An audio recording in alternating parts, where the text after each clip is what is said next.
하나님 말씀 창세기 46장 28절에서 47장 12절까지 말씀 교독하겠습니다.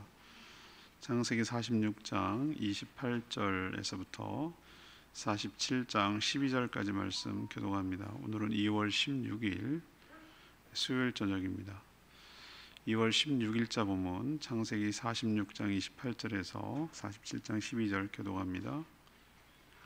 야곱이 유다를 요셉에게 미리 보내어 자기를 고센으로 인도하게 하고 다 고센 땅에 이르니 요셉이 그의 수레를 갖추고 고센으로 올라가서 그의 아버지 이스라엘을 맞으며 그에게 보이고 그의 목을 어긋맞춰 안고 얼마 동안 울매 이스라엘이 요셉에게 이르되 네가 지금까지 살아있고 내가 네 얼굴을 보았으니 지금 죽어도 족하도다.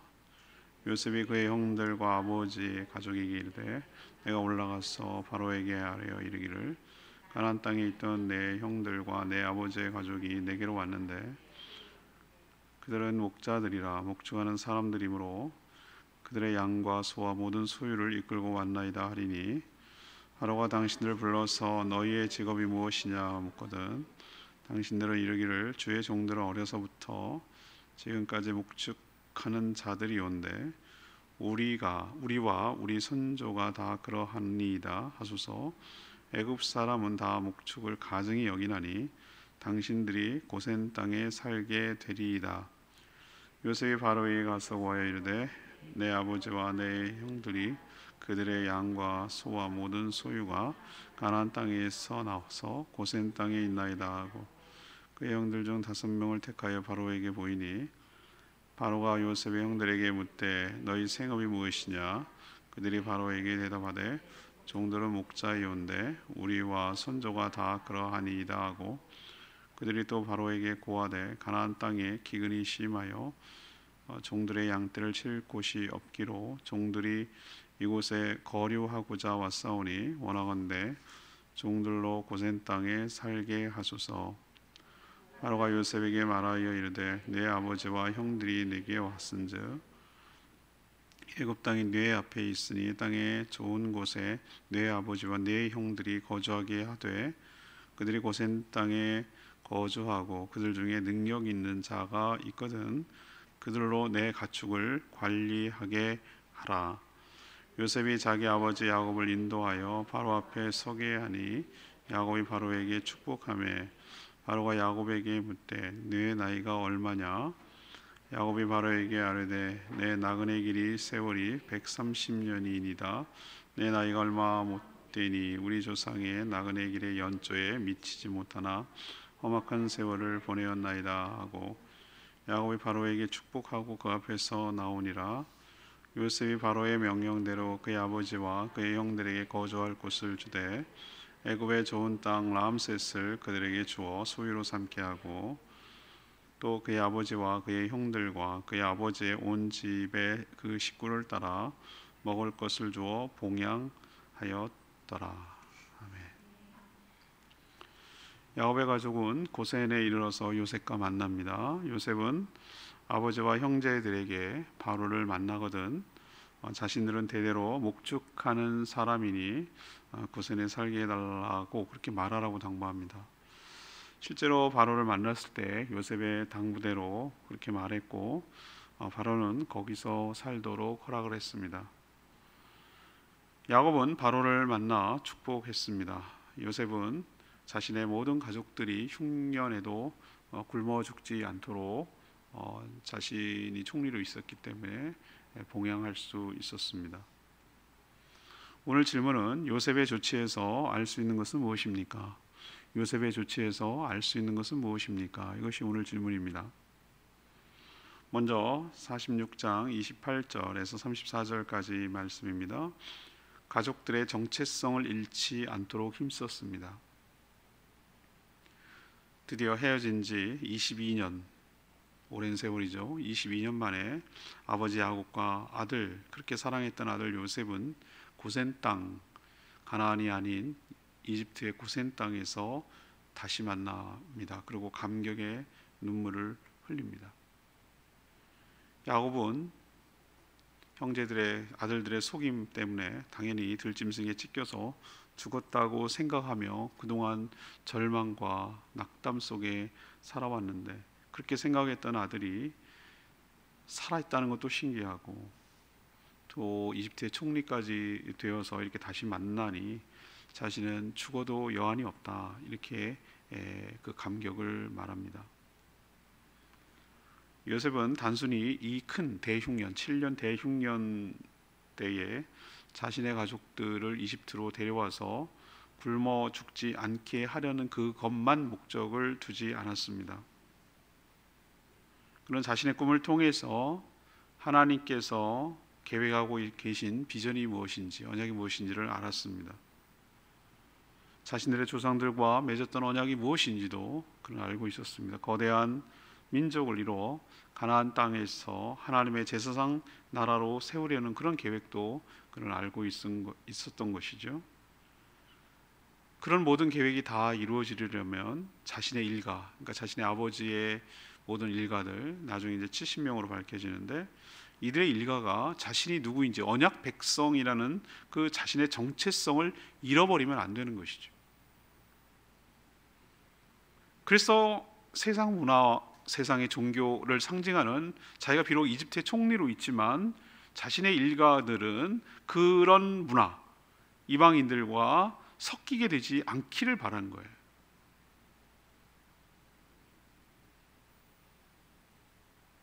그래서 그는 이집트 사정을 너무 잘 알았기 때문에 이집트 사람들이 목축업을 부정하게 여긴다라는 점을 이용했습니다. 그래서 그들과 거리를 두고 살도록 고센 땅은 그들의 중심지와는 좀 동떨어진, 목축하기에 좋은 그런 삼각주, 나일강 삼각주에 있는 평야 쪽에 있는 것이죠. 거기에 좀 떨어져 있도록 그렇게 거주하도록 조언을 한 것이죠. 이집트 사람들은 바로, 그리고 점술가라 부르는 참모 측근들, 점을 쳐주고 조언하는 신하들이죠. 그들의 장로들, 여기가 귀족 계급이고, 평민 계급은 여러 가지 직업군으로 할 수 있는데,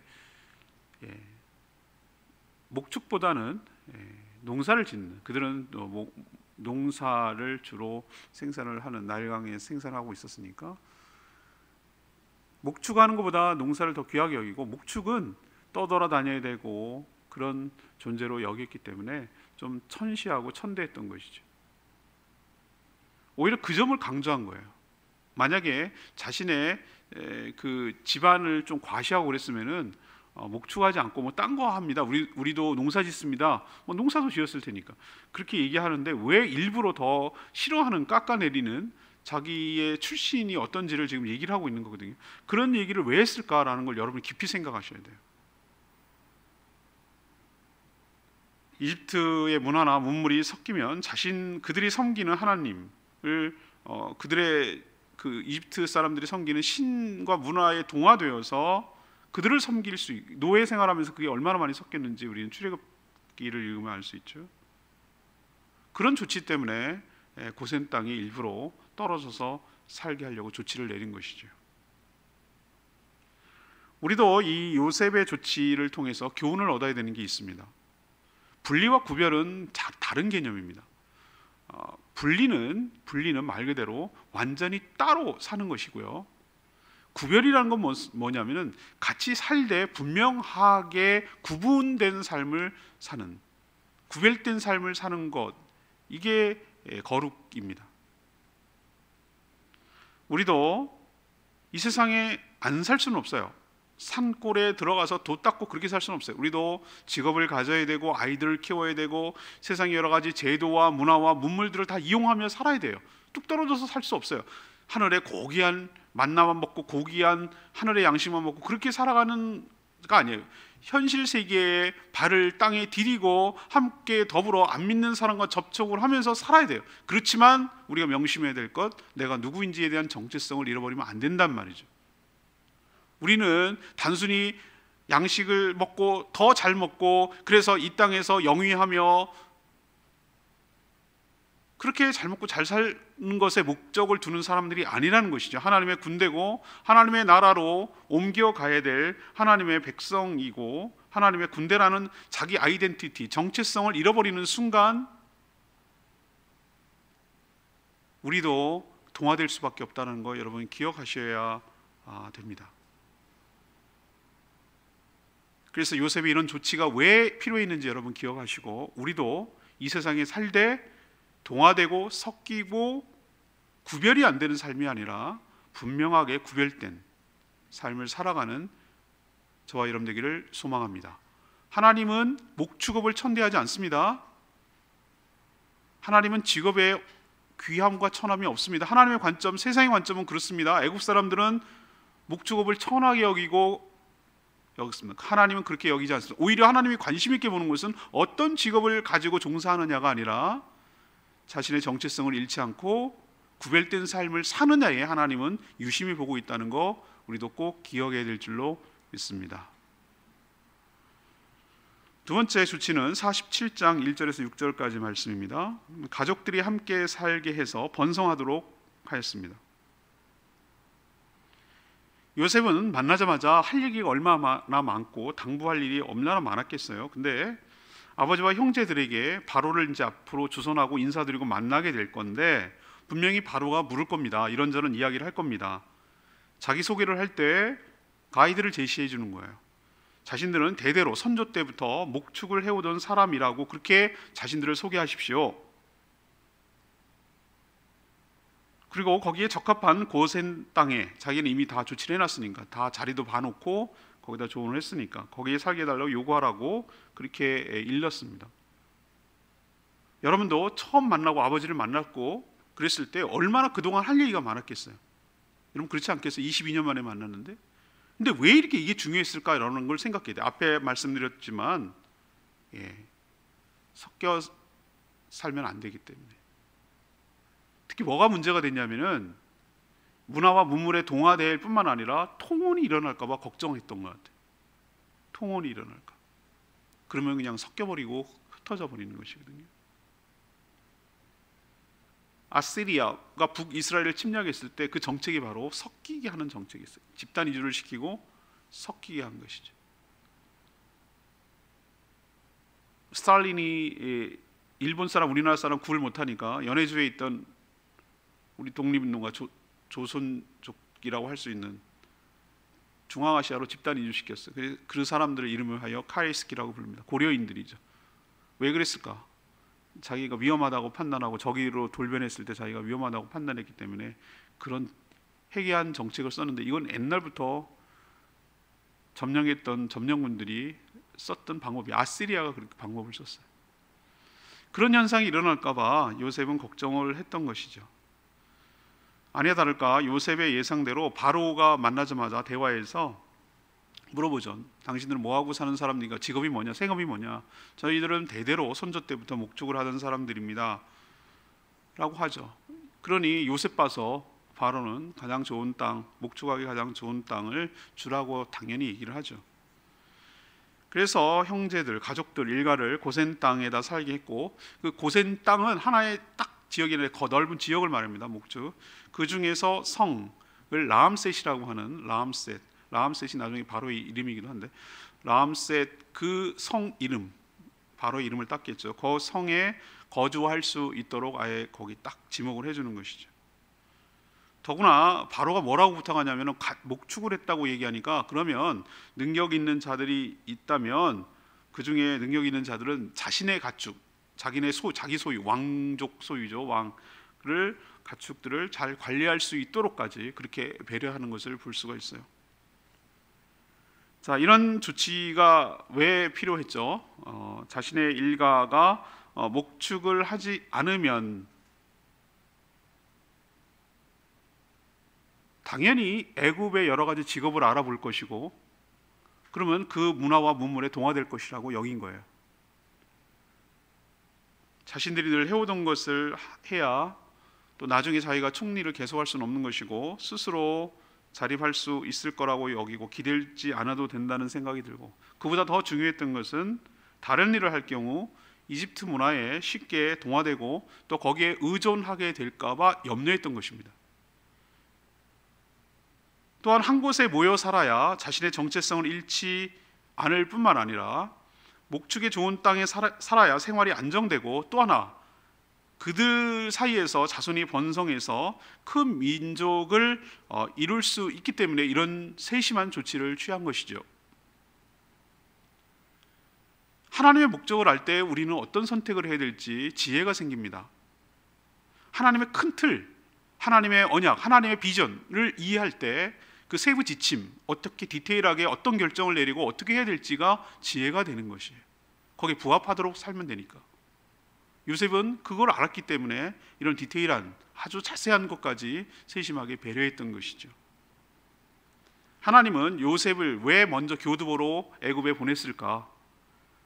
그것은 자신의 일가를 구하는 뿐만 아니라 그들을 모판, 배양지로 삼아서 거대한 민족을 이룬 후 가나안 땅에 되돌리게 하는 그 사전 조치로 자신을 먼저 선발대로 보냈다라는 것을 알고 있었기 때문에 이런 여러 가지 세부적인 지침과 조치를 행할 수 있던 거죠.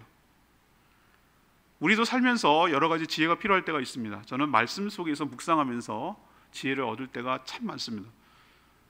여러분 생각에 말씀과 실생활은 굉장히 동떨어져 있는 것처럼 느껴질 때가 있어요. 이 오랜 전에 쓴 책, 텍스트로 있는 책이 어떻게 지금 여기에 살아가는 우리에게 지혜를 줄 수 있을까라고 생각되지만, 그때 그 하나님, 이 성경을 썼던 그 하나님과 우리가 믿고 있는 하나님은 동일한 하나님이신 줄로 믿습니다.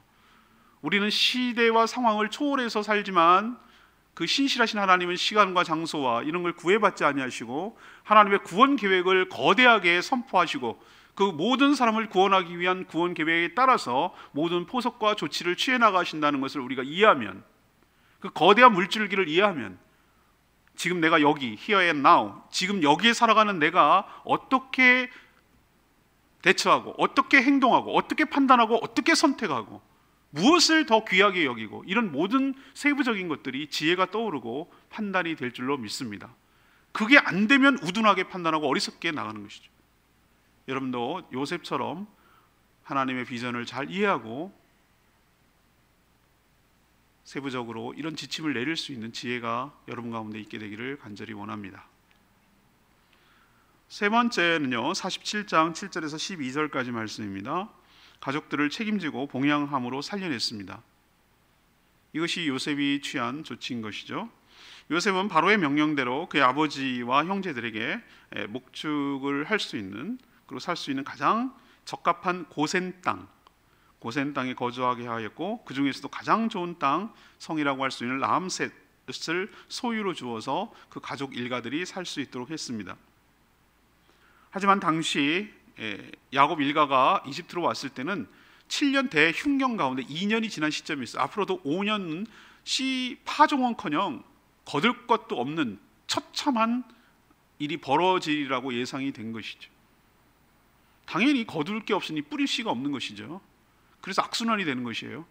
아일랜드가 감자 그 질병이 들어가지고 얼마나 많은 사람들이 죽었는지 몰라요. 그때 막 500만 이상이 죽었다 하는데, 그래서 미국으로 집단 이주 살아남으려고 한 조치였고요. 제주도도 멀리 갈 거 없어요. 김만덕 때, 정조 때 4년 연속적으로 대흉년이 들어서 정말 다 굶어 죽는, 정말 무서운 게 뭐냐면 굶어 죽는 거라고 제가 말씀드렸죠.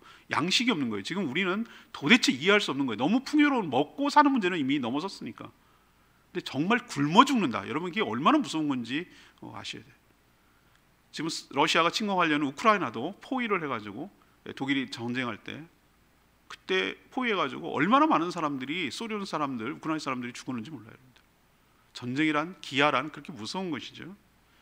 자, 이들도 가나안 땅, 이집트만 흉년이 든 게 아니에요. 가나안 고대 근동 그 지역 일대가 전부 다 흉년이 든 것이, 여기만 흉년이 들고 저기는 아니고 이럴 수가 없는 거잖아요. 기후라는 것이 여러 가지 이런 것이 한꺼번에 엉망이었어요.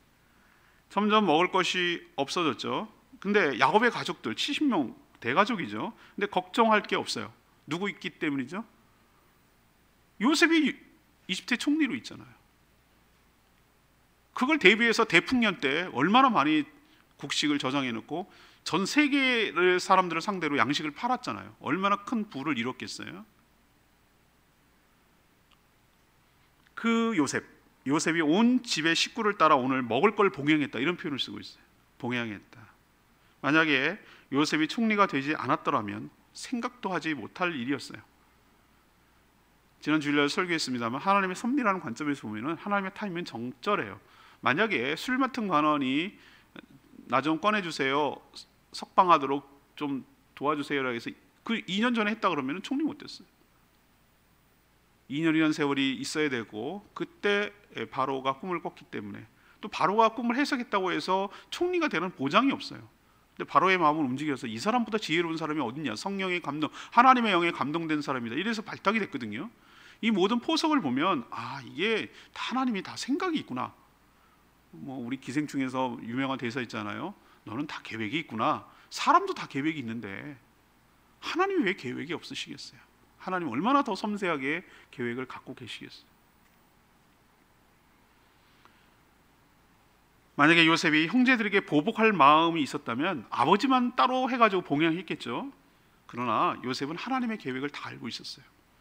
그걸 믿었기 때문에 자기를 팔아넘긴 자기의 형제들, 그리고 그 가족들, 자손들까지 모두를 다 살게 해야 하나님의 거대한 제사장 나라, 하나님의 나라, 하나님의 백성들을 만들 수 있다라고 판단했기 때문에 이 대흉년 기간에, 앞으로도 5년간 장장 더 있게 될 이 풍년 기간에도 계속해서 배려하고 봉양해서 큰 민족을 이루는데 기여하고 있는 것을 볼 수가 있어요. 제가 누차 말씀드립니다만 우리가 받은 여러 가지 축복, 그건 축복이라고 여러분 여겨야 됩니다. 기회가 축복입니다. 그것은 뭐와 직결되냐면 사명과 직결될 줄로 믿습니다. 요셉이 총리가 된 거, 자기만 알고 누리고 총리 의시되고 좋은 술에 차 타고 다니고 금 목걸이 달고 다니고 좋은 아내들 첩들 이러려고 하는 것은 하나님의 비전과 계획을 전혀 모르는 처사고, 만약에 양식 사러 온 형제들을 칼로 다 복수했다면 그건 성경이 아니라 무협지죠. 무협지. 성경은 무엇이냐? 하나님의 뜻을 따라서 자기에게 주어진 모든 하나님의 은혜와 은총이 자기가 해야 할 사명으로 여기고 그것을 이용하는 사람이죠. 그걸 활용하는 사람이죠. 거기에 헌신하고 섬기는 사람이 바로 하나님의 뜻을 이해하는 사람인 줄 믿습니다. 내가 왜 총리가 됐을까? 우리 가족만 하는가? 이기적인가? 집단 이기주의인가? 아니죠. 하나님의 나라를 만들어가는 그 일을 내가 쓰임받고 있다라는 생각을 했기 때문에 전혀 형님들 돕고 섬기는 것을 아까워하지 않고, 아버지 봉양하는 것을 효도라고 생각하지 않고 그 넘어서 하나님의 일을 하고 있다고 생각했기 때문에 기꺼이 5년간의 나머지 대흉년 기간에도 이렇게 봉양할 수 있는 줄 압니다. 사사로운 감정을 넘어서 하나님의 뜻에 부합하게 충성을 다하고 그 헌신하는 그 일이야말로 우리가 바로 하나님의 백성과 자녀답게 살아가는 일이라고 생각을 합니다. 여러분도 요셉이 총리가 된 벼락출세를 해서 자기만을 위해서 살지 않은 것처럼 여러분이 가지고 있는 모든 삶의 자원들, 그게 직업이 됐든 재능이 됐든 기술이 됐든 그 무엇인 인포메이션 정보가 됐든 그것 가지고 여러분 자기만을 쓰기 위해서 쓰지 말고 하나님 나라를 위해서 내어주고 모든 사람을 섬겨서 하나님 나라를 건설하는 데 쓰일 때 하나님이 그것을 주신 목적에 부합하도록 살아가는 것인 줄로 믿습니다. 그렇기 때문에 자신의 가족, 나아가 민족을 살게 하려고 먼저 보냈다고 믿었던 것이죠. 오늘 레마의 말씀은 좀 색다르게 9절에 있는 말씀, 47장 9절에 있는 말씀을 좀 유명한 말이죠. 바로 앞에서 야곱이 자신의 인생을 회고하면서 자신을 소개할 때 한 말이에요. 내 나그네 길이 세월이 130년이나이다. 내 나이가 얼마 되지 못하지만 우리 조상의 나그네 길의 연초에 미치지 못하나 험악한 세월을 보내었나이다. 아니 왜 이때가 130년이거든요. 147세에 죽어요 야곱이. 그런데 우리 같으면 130 와 막 이렇게 생각하는데 상대적으로 다른 아브라함이나 이런 급에 비하면, 근데 요셉은 일찍 죽고 고생을 많이 해서 그런 것 같아요. 요셉은 110세에 죽고 형님보다 먼저 죽어요. 나중에 이제 마지막 장에 나옵니다. 아마 죽도록 고생해서 그런 것 같아요. 감옥에도 들어가고 노예 생활하고 막 이래가지고 그런 것 같아요. 아무튼 그렇게 말하는 거예요. 뭐라고 얘기하는 거죠? 험악한 세월을 살았나이다. 정말 그의 말 그대로 파란만장하게 살았어요. 형님과 에서 형님 쌍둥이 형님과 얼마나 장자권을 놓고 싸우고 축복권을 더 얻으려고 그렇게 경쟁하고 의식하고 질투하고 막 이랬습니까? 팥죽 한 그릇 갖고 그렇게 하는 거 보면 얼마나 이 사람이 그렇게 했는지 알겠죠. 발꿈치를 잡고 먼저 나오고 속이는 자로 인생을 살아온 것이죠. 외삼촌 집에서 얼마 있습니까? 뛰는 놈이 나는 놈이 있다고 제가 말씀드렸잖아요. 결혼하려고 7년, 쏘아가지고 14년, 자기 일가 이루고 또 6년, 20년을 죽도록 노예처럼 눈도 붙일 새가 없어. 자기 회고하잖아, 외삼촌한테 얘기하는 게. 그렇게 또 죽도록 고생했어. 이제 다 끝나고 돌아오는 길에 또 르비는 훔쳤다고 그것도 외삼촌이 축해가지고 죽일 듯 살 듯 해가지고 가까스로 안 걸려가지고 또 살았고, 그거 고비 넘기고 또 한 산 넘었더니 딱 올라오니까 약복강에서 떠보려고 에서 형님한테 보냈더니 400명 데리고 우리 죽이려고 오는 거예요. 죽이려고. 기가 막힌 거예요. 약복강에서 씨름하고 하나님 나 축복하지 않으면 못 넘어간다고 막 매달리고 와. 어차피 이래 주구나 저래 주구나 이런 식이죠. 그렇게 해서 또 에서 형님이 그 큰 고비, 에서 형님이 마음이 바뀌어가지고 뭐 목을 끌어안고 울고 뭐 이렇게 해서 또 고비 넘겼는데, 그래서 잘 온화했더니 세겜 땅에서 딸 디나 강간 사건이 일어나가지고 또 시몬하고 레위하고 또 칼 들고 가가지고 또 세겜 족속 다 죽여가지고 주변 나라들 미움받아가지고 다 죽게 생기는 몰살당할, 지금 아직 세력이 안 되는데 군대가 형성 안 돼. 죽을 뻔했어. 얼마나 쫄았겠어요. 그때 하나님이 베델로 올라가라. 네가 처음 나를 만날 때 올라가라. 거기서 하나님 만나잖아요. 자신만의 하나님이 아니라 자신의 가족의 하나님으로 바꾸잖아요. 얼마나 그리고 요셉 끼고 돌았다가 형제들한테 그런 식으로 미움받고 죽였고 맨날 쏘아가지고 죽은 줄 알고 보낸 세월이 험악하고. 생각해보세요, 여러분. 진짜 야곱의 말대로 험악한 세월을 보냈어요. 근데 저는 이렇게 보면서, 그래, 험악한 세월 안 보낼 수도 있지. 험악한 세월을 보내도 하나님이 인생을 망하게 하는 건 아니지. 합력하여 선을 이루시는 하나님이신 줄 믿습니다. 전 그걸 믿어요. 근데 하나님이 우리를 그러면은 다 프로그램 조작해가지고 요 타임에 요거 타임에 요거 무슨 도미노 하는 듯이 이렇게 해가지고 우리를 갖고 노느냐? 아니야, 너. 우리의 자유의지를 가지고 하나님은 우리가 선택해 나가는 것에 따라 그 모든 일들을 우리가 책임지게 합니다. 그렇지만 합력하여 선을 이룬다는 것은 하나님의 거대한 물줄기, 하나님이 이루시고자 하는 목적을 이루는데 우리의 선택과 우리의 실수와 우리의 연약함, 이것이 지장받지 않고 그 모든 것까지도 재료로 해서 하나님의 거룩한 뜻을 이루어 가실 줄로 믿습니다. 그렇지만 우리가 선택한 것에 대해서는 책임을 지는 것이, 팥죽 한 그릇 사 먹고 팔아넘기고 아버지 속이고 형님 속인 것에 대한 책임을 지게 만드는 것이, 외삼촌 같은 센 사람 만나가지고 고생하게 만드는 것이, 그건 자기의 선택에 따른 결과예요. 험악한 세월을 사는 것은 자기의 선택의 결과라 이 말씀이에요. 그렇게 안 해도 하나님의 뜻은 이루어지지만 그렇게 험악한 세월을 살아갈 수밖에 없도록, 처음부터 베들로 돌아와야 되는데 세겜으로 돌아오고, 그 전에 숫곳이라는 곳에 머물고 또 베들로 돌아가지 않고 또 밑에 세겜에 있다가 분명히 다시 되돌아오겠다고 그랬는데, 베델로 돌아오겠다, 하나님의 집을 세우겠다고 했는데, 하나님께 11조 드리겠다고 했는데 그 약속 다 잊어버리고 위기 위에 또 위기를 자초하고 또 위기를 자초한 모든 것들이 누구 책임을 돌리겠냐 이 말이에요. 자기도 이제 아는 거예요. 인생을 다 회고해보고 내가 나이가 적지 않게 살았지만, 조상들보다 적지 살았지만 진짜 조상들보다 험악한 세월을 살았다라고 이렇게 실토할 수밖에 없는 그 애잔함, 이런 게 야곱에서 전 느껴지는 거예요. 근데 왜 짠하죠? 왜 야곱의 이 고백이 왜 내 고백 같죠?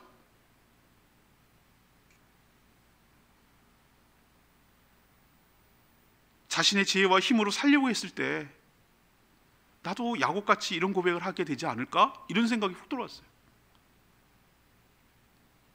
하나님을 온전히 신뢰하고 붙들지 못할 때 평탄한 삶이 아니라 험악한 세월을 거쳐가야 되는 건 아닐까? 하나님의 은혜로 모든 것을 극복하긴 했어요. 하나님의 뜻이 이루어졌어요. 그렇지만 험하게, 쉽게 갈 걸 험하게 이게 가는 것은 나의 문제 아닐까? 이런 생각을 이 야곱의 고백을 하면서 제가 이게 마음이 짠하게 다가왔어요. 여러분도 물론 꼭 험악한 세월을 살아야 하나님께 복을 받고 그런 건 아닙니다. 우리는 그런 등식이 성공하지 않아요. 자기 나름대로 험악한 세월을 살 수 있고, 어떤 사람은 김세환이 그 기타 치는 분이 있습니다. 그 폭성하는 분. 자기는 어디 간증하러 그 얘기를 내가 들은 것 같아요. 다른 사람들은 뭐 윤영준이 뭐 팀폴리오 뭐 그런 사람들은 뭐 간증도 잘하고 다닌대요, 장로 되어서. 근데 자기도 믿는 사람이에요. 근데 어디 간증할 게 없대. 왜 그랬더니 자기는 뭐 할 게 없대. 할 게 그냥 평탄하게 살아왔대. 가만 생각하니까 그게 좋은 거 아니야? 뭐 이런 생각이 들 때도 있어요. 막 사람이 막 이렇게 기복이 있어야 됩니까? 없어도 하나님의 뜻을 깨닫고 그 정말 순적하게 순탄하게 가는 것도 이삭처럼 말이죠. 그것도 은혜 아닐까요? 네, 여러분, 순탄하게 가나 험하게 가나 하나님의 뜻은 이루어 주지만 그 어떤 것을 이루어가는 과정에 있어서 그 모든 것들이, 이런 고백을 하는 것이 좀 짠하게 느껴진다는 얘기는 여러분도 험악한 세월을 살지 않고 하나님의 뜻에 따라 순적하게 살아가는 복된 인생이 여러분 가운데 펼쳐지게 되기를 간절히 소망합니다. 오늘 말씀 붙들고 기도하기 전에 찬양지 557장, 찬양지 557장입니다. 오직 주님만, 557장 찬양집 557장 부르고 기도하는 시간 갖겠습니다. 찬양집 557장입니다.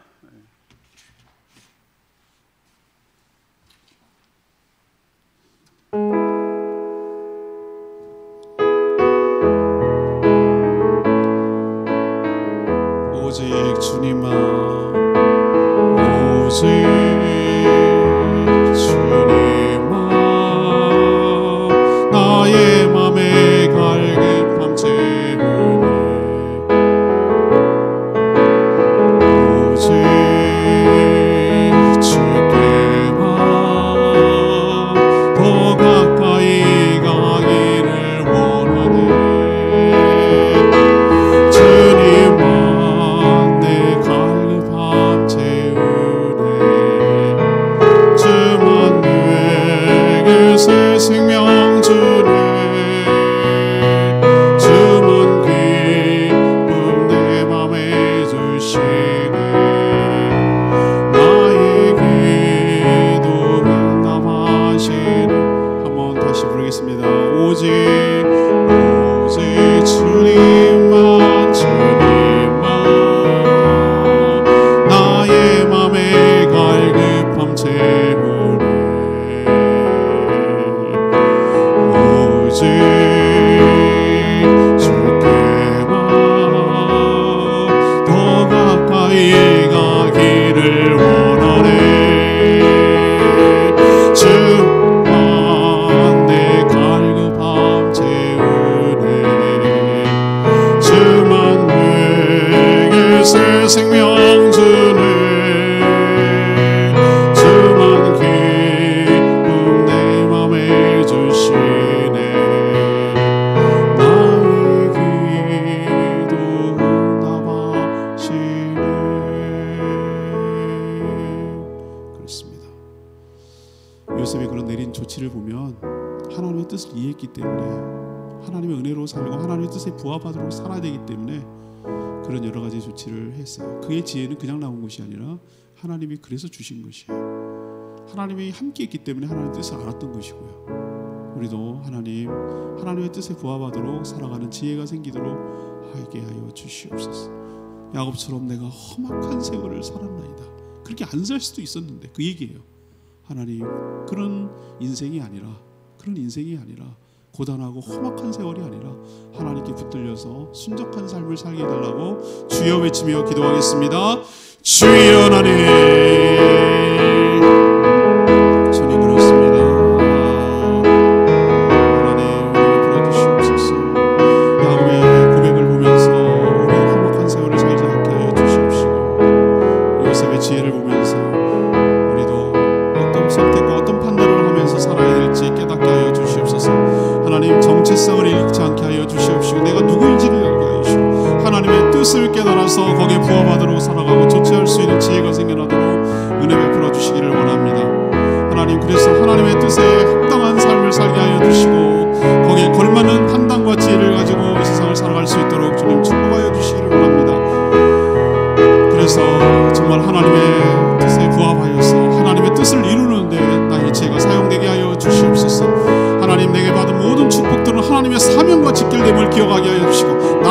위해서 쓰는 것이 아니라 하나님의 뜻을 이루는 데 그것을 활용하며 사용할 수 있도록 주님 축복하여 주시옵소서. 주님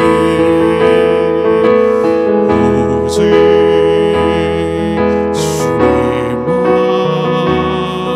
나의 맘에 갈급함 채우네. 오직 주님만 더 가까이 가기를 원하네. 주님만 내 갈급함 채우네. 주만 내게 새 생명 주네. 주만 기쁨 내 맘에 주시네. 나의 기도 응답하시네. 하나님, 저희도 요셉처럼 삶의 방향을 결정할 때 하나님의 뜻에 부합하도록 살게 하여 주시옵소서. 자신이 하나님의 자녀, 하나님의 백성, 하나님의 군사임을 결코 잊지 않게 하여 주시옵소서. 그래서 언제 어디서 무엇을 하며 살아야 될지 분별하며 판단하며 선택할 때 하나님 뜻에 부합하도록 사는 저희들 되게 하여 주시옵소서. 이 세상에 살긴 살지만 이 세상과 동화되지 않게 하여 주시고 구별되고 거룩한 삶을 살게 하여 주시옵소서. 하나님의 축복으로 반드시 번성케 하실 줄 믿습니다. 자기만을 위한 삶이 아니라 하나님이 주신 축복을 다른 사람을 살리고 하나님의 뜻을 성취하는 데 쓰게 하여 주시옵소서. 자신을 통하여 축복의 통로로 쓰임받아 모든 사람을 복되게 하고 살리는 데 쓰게 하여 주시고 무엇보다 자기 가족들 책임지게 하여 주시옵소서. 야곱의 고백처럼 아집으로 험악한 세월을 살지 않게 하여 주시고 하나님의 뜻에 부합하게 살아가는, 자기 고집을 꺾고 하나님 뜻에 순종하며 살아가는 저희 모두가 되게 하여 주시옵소서. 오늘도 간구하는 모든 기도 주님께서 응답하여 주시기를 원하며 예수 그리스도의 이름으로 축복하며 기도합니다. 아멘.